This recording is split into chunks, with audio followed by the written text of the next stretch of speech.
আমার হাতে সময় অতি অল্প। আর ডাক্তার বেটাও পরিষ্কার করে কিছু বলছে না। এখন যদি হুট করে কিছু একটা হয়ে যায় তাহলে আহা মামা, কি যে সব উল্টাপাল্টা কথা বলো না। তোমার এমন কি হয়েছে? আমিও তোকে কোনো সাহায্য করতে পারছি না।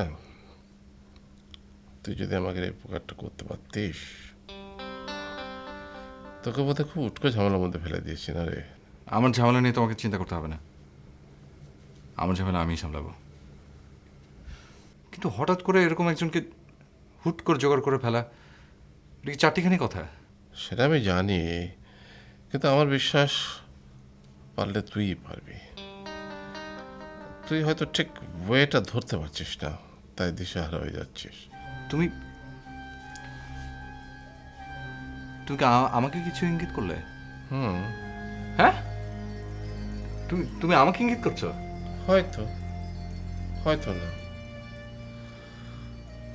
আহ, মনের মধ্যে একটা ভয় ঢুকে গেছে বুঝলি। মানে সরাসরি যে সাহস করে কিছু বলবো সেটা পারি না। যদি আশাহত হই, সেটা সহ্য করার ক্ষমতা আমার আর এখন নেই। না, তুমি আসলে অনেক দুর্বল হয়ে গেছো। সামান্য একটু অসুস্থ, তাতেই আকাশ পাতাল ভাবতে হবে। ঠিকই বলেছিস, মনটার ভিতরে একটা দুর্বলতা ঢুকে গেছে। সেই জন্যই এই অবস্থা, এই পরিবেশ। আচ্ছা, তুই আমাকে একটা কথা বলতো,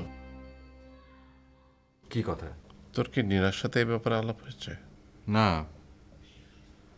আমার ধারণা ও ব্যাপারটা আন্দাজই করতে পারেনি। তোর এরকম ধারণার কারণ? না, জানলে বা আন্দাজ করলে ওই এই ব্যাপারটা নিয়ে আমার সঙ্গে তো আলোচনা করতো। তুই শিওর আলাপ করতো? হ্যাঁ, তাই তো মনে হয়।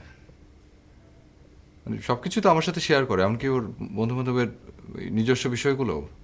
সেটা হয়তো করে, কিন্তু তারপরেও তার নিজস্ব কিছু থাকতে পারে। না, মনে হয় না আছে। থাকলে অন্তত আমিই জানতাম। তবুও তুই ওর সাথে আলাপ কর। আমার ধারণা তুই একটা রাস্তাও পেয়ে যেতে পারিস। তাছাড়া ওর পছন্দ অপছন্দের একটা তালিকাও পেয়ে যেতে পারিস।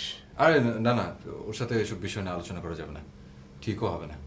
এসব শুনলে একদম বাড়ি মাথায় করে বসে থাকবে। ওকে আমার থেকে ভালো আর কে চেনে। একদম ঠিক হবে না, না। ও আচ্ছা, ঠিক আছে, তাহলে তুই যা। আমার শরীরটা ভালো লাগছে না, আমি একটু ঘুমোবার চেষ্টা করি। ওষুধ খাওয়ারও সময় হয়েছে। পারলে একটু মালিক ভাইকে পাঠিয়ে দিস, যা।